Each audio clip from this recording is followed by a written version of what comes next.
Assalamualaikum Mbak Lona, aku mau cerita lagi. Semoga Mbak Lona gak bosen ya dengar ceritaku.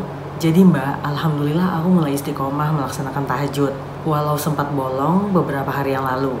Aku targetkan bangun setiap jam 4:30 karena itu sangat mudah bagiku Mbak.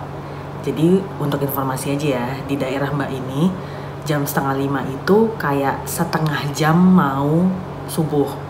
Jadi di sana memang agak sedikit lambat mungkin dari daerah kalian. Kalau jam 4 atau jam 3-an, jujur aku belum sanggup Mbak. Dan juga aku nambah amalan jalur langit. Ada yang aku tambah Mbak, dan ada yang aku ganti juga. Pokoknya di waktu sepertiga malam itu, tahajud 2 rakaat, sholat hajat 2 rakaat, istighfar 100 kali, sholawat Nabi 100 kali. Allahumma sholli ala Sayyidina Muhammad wa ala ali Sayyidina Muhammad. Di waktu subuh, Yasin sama Waqiah. Sambil aktivitas, mendawamkan sholawat Jibril 3.000 sampai 5.000 kali per hari. Nah, habis Isya, tambah deh tuh sholawat Syajaratun Nuqut 400 kali. Sebelumnya aku baca Munjiat 313 kali sambil aktivitas. Tapi sekarang aku ganti ke sholawat Jibril. Karena aku merasa tenang, nyaman, dan senang.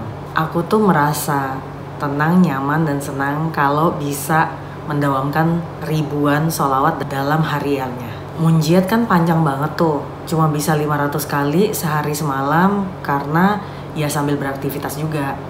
Nah, kalau sholawat Jibril bisa tuh baca ribuan kali per harinya. Hari ini ada hadiah yang Allah kasih Mbak. Hadiah setelah adanya ujian. Aku tuh buat kesalahan di tempat kerjaku. Semalam aku sholat tahajud, udah mepet tuh ke sholat subuh karena aku telat bangun. Aku cuman sempet tahajud 2 rakaat, sholat hajat 2 rakaat, istighfar dan sholawatnya masing-masing hanya 33 kali. Terus berdoa sambil curhat ke Allah. Salah satunya aku minta dianugerahi karir yang lancar. Paginya sebelum masuk kerja, aku teleponan sama bos bahas kerjaan yang lain. Terus gak tahu kenapa tiba-tiba aja aku langsung cerita gitu tentang kerjaan kemarin yang udah selesai dan udah dikirim. Ternyata ada yang salah Mbak, minus 1 jutaan. Aku langsung panik dong Mbak, tapi alhamdulillah ya bos aku kayak lembut banget hatinya. Dia bilang gak apa-apa, nanti kita perbaiki. Bos aku ini memang bukan tipikal orang yang suka marah-marah Mbak. Tapi di saat itu dia bener-bener sama sekali gak ada marah Mbak. Dulu tuh aku pernah buat kesalahan karena kurang teliti. Tapi respon waktu itu agak sedikit marah. Makanya saya bilang, cek semuanya dengan detail. Nah anehnya sekarang dia kayak santai aja gitu Mbak nadanya. Gak ada sedikit pun keluar kata-kata kayak cek lagi, hati-hati. Dia cuma bilang ya udah gak apa-apa, nanti diperbaiki. Semenjak tahajud memang ada aja ujian dan tantangannya Mbak.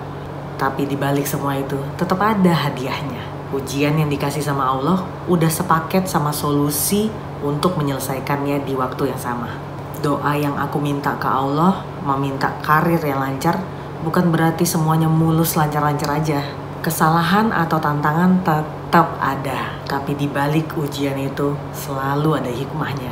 Aku jadi belajar hal baru dan jadi ngerti harus ngapain. Itu aja Mbak ceritaku. Maaf kalau kepanjangan. Makasih Mbak Lona sudah menjadi penyemangat sepertiga malam kami semua. Rajin-rajin upload YouTube ya Mbak Lona. Amin, amin ya robbal alamin.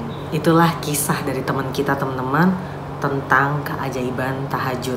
Lona selalu bilang sama teman-teman dan semoga teman-teman gak bosen untuk dengarnya berulang kali. Pengamal tahajud itu bukan berarti kehidupannya lancar, gak ada tantangan sama sekali. Gak mungkin.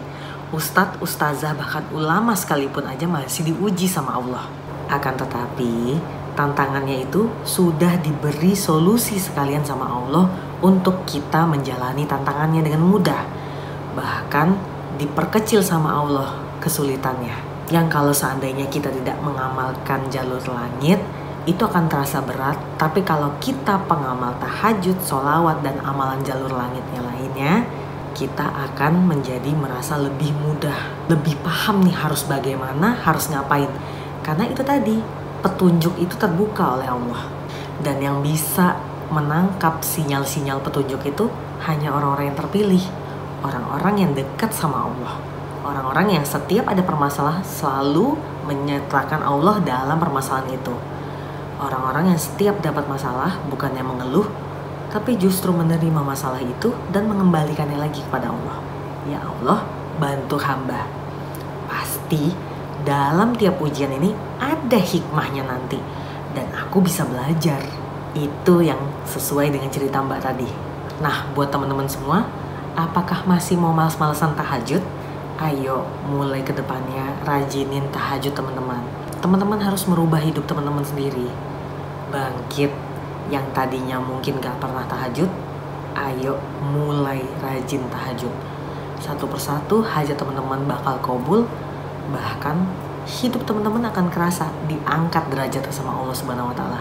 Ingat, kalau seandainya teman-teman ngerasa hidup teman-teman gitu-gitu aja, gak ada yang spesial, kalau gitu teman-teman yang harus ubah hidup teman-teman untuk jadi spesial di mata Allah. Oke? Kita gak butuh pengakuan orang lain teman-teman. Cukup Allah saja yang mengakui nikmatnya luar biasa. Buat teman-teman yang mau share cerita teman-teman untuk memotivasi teman-teman lainnya, bisa banget share di DM Instagram atau WA, atau boleh komen di video-video Nona. Sampai ketemu di cerita berikutnya. Assalamualaikum.